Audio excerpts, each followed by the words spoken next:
Hello everybody. Today we're going to explore a couple things, starting off with this cat right there. So he's obviously a Lego cat because as soon as I started filming, there he is.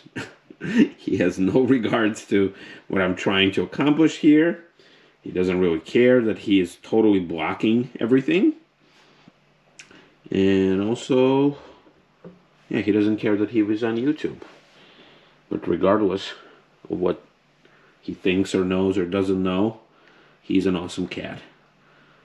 So I'm just gonna let him do what he does. He's probably exploring the Lego set that we're gonna show you today. Alright, well, let's ignore the animal. So what I wanted to show you today, this is an interesting thing. So we got the Lego excavator there in the background. There was a different video on that. We have this cat who is sniffing the tripod also. But most importantly, we have this today. And this is a Lego set from my childhood. And the reason why I wanted to show you this is because recently this was discovered. Okay, sorry, I just can't take myself serious right now, although I never do, but... Really? Here, why don't we put it on your head? No, okay, he doesn't like that. Anyway, so recently this was discovered in my mom's basement by her. And this was discovered. This is actually my first ever Lego set. I didn't have a Lego set as a kid growing up in the USSR because there was no Lego in the USSR. There was a version of Lego that did not look like, you know, this thing. All right, there you go. All right, move along now. Oh, and he's back. You know, like now I do feel like I'm built from Auto House of Naples. You know, with his goats and ducks and birds. Well, I don't have all those, but I have one cat. But he seems to be everywhere, and it probably smells like basement. That's why he's so into this. But you know what? This is a lighthearted review or exploration, like most of my things are. So anyway, so this was discovered in the basement.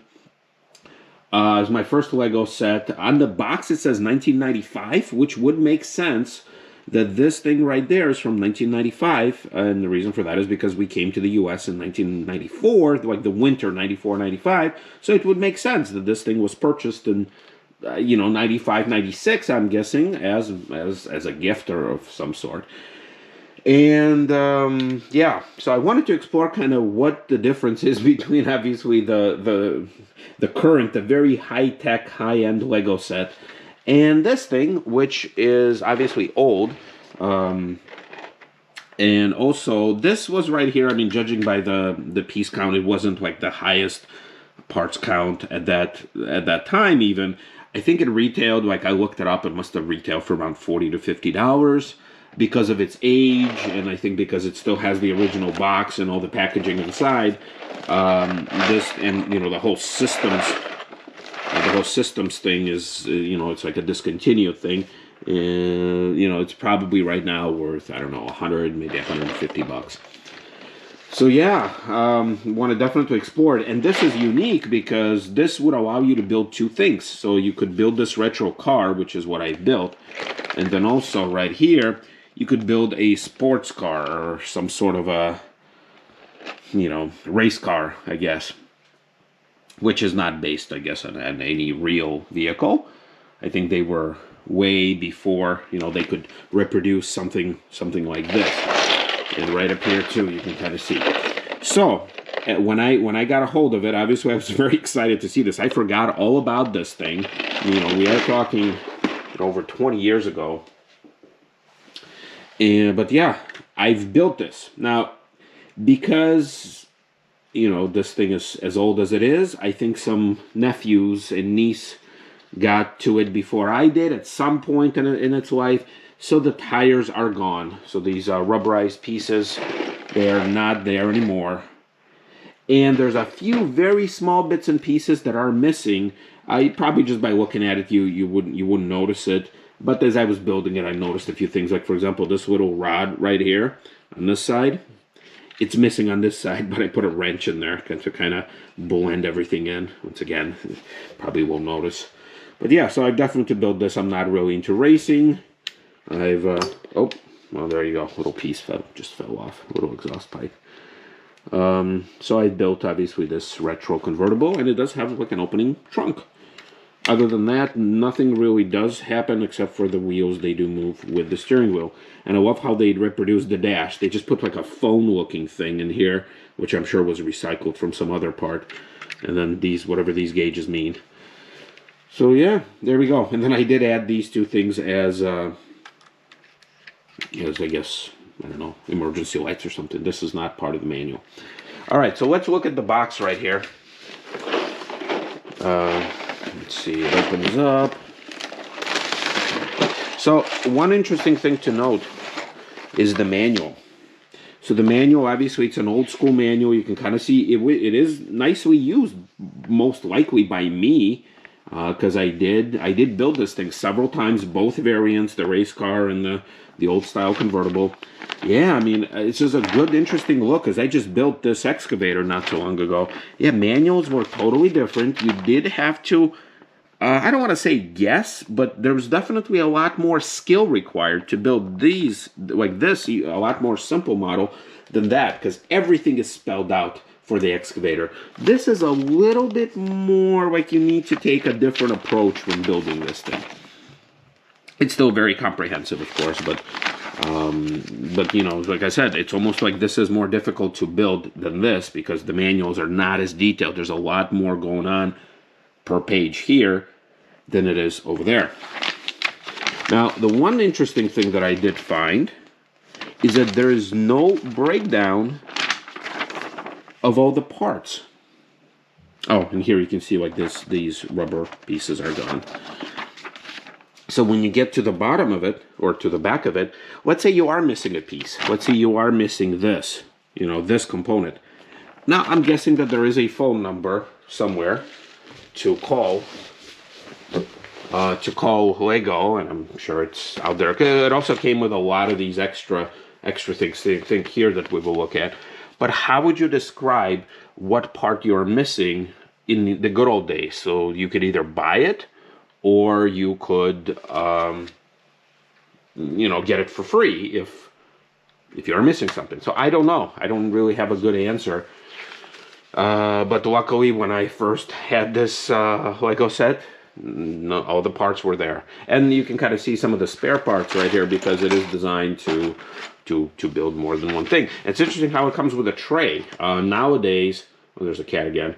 Nowadays, you don't get these things. You just get a box full of little bags. Here, I think there were bags in here too, but they were like split apart. So interesting. Another interesting thing here. So it did come with an old school Lego figure. They didn't used to paint any hair on them or any kind of details. I'm pretty certain that he is from this set because I didn't have any other kind of you know, spaceship or anything else. But look at this, the scale. So now you get a Lego set. So like this is, you know, a Lego guy. He does kind of fit into this excavator, right? So the scale is kind of sort of, you know, it does match. Here, the scale is totally off. So if we put him here, right? So he's kind of it's either he's very tiny or like a child, or the car is too big. So they definitely didn't get the scale right. Although the width of his arms does kind of conform with the steering wheel, but the seat itself is, you know, way too big for him. So that's an interesting thing. So obviously not scale perfect. So some of the other things that also came with this set, you know, of all these little accessories things, and you see, so here it says new 1997, so it was probably, although here it says 1995, it says maybe it was purchased or kind of got manufactured at the end of 96. So it has all these different things you can order by mail right up there. So that's interesting one. I wonder if I mail this out and I give them my $3. Can I get all these things that they outline? So this is definitely an old way of doing it. Once again, I don't remember about any of these things. And then there's also ads about the Lego Club. Now, even though this is 90s, but look how rad this kid is. Look at this guy. He is so rad. And there you go. Here's a phone number right there. So maybe that's the way you would get a hold of Lego back in the day. And they advertise a whole lot of different. See here, they have 1996. All sorts of spaceships and aliens and pirates and all that goodness. See, some sort of a Robin Hood situation happening. Castles. And this is when they had the system. So I don't know what the difference is between, like, what did they have, like the system and then something that's non-system? Like right now they have normal Lego and then they have the Technic. Not quite sure. Keep in mind, I'm not really a collector, so I don't really collect Legos. It's just I do have some Legos that, you know, just got accumulated over the years. Oh, I also love this age group, 5 to 12. You know, I think what's interesting for a 12-year-old is probably not too interesting of a 5-year-old, and then vice versa.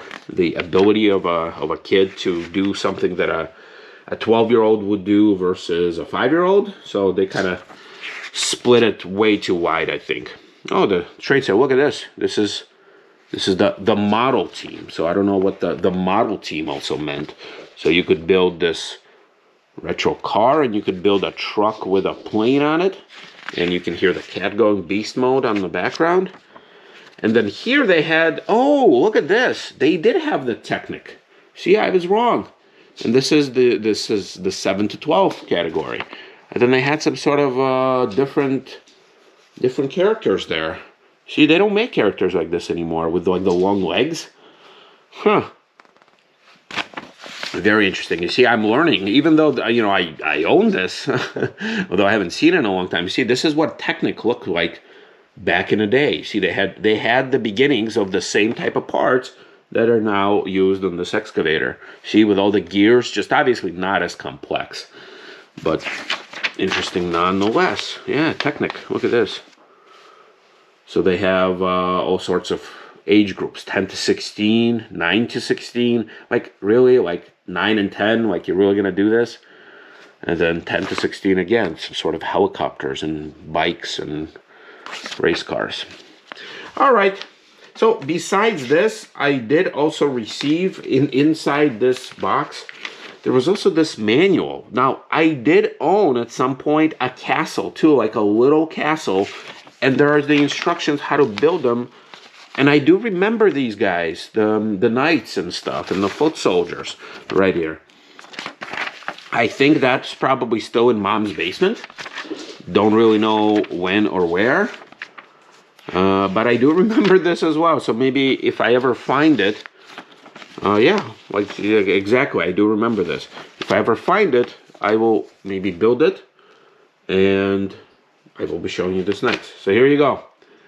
The retro, kind of high-tech, but, you know, not too much, but you do have a movable steering wheel and the whole chassis thing, minus the rubber wheels. And then you have, you know, the newer, the better, I'm not going to go over the whole controls, but remote control Lego obviously from modern times. So, all right, everybody. Probably not going to be another Lego update for a while, but we'll see you next time.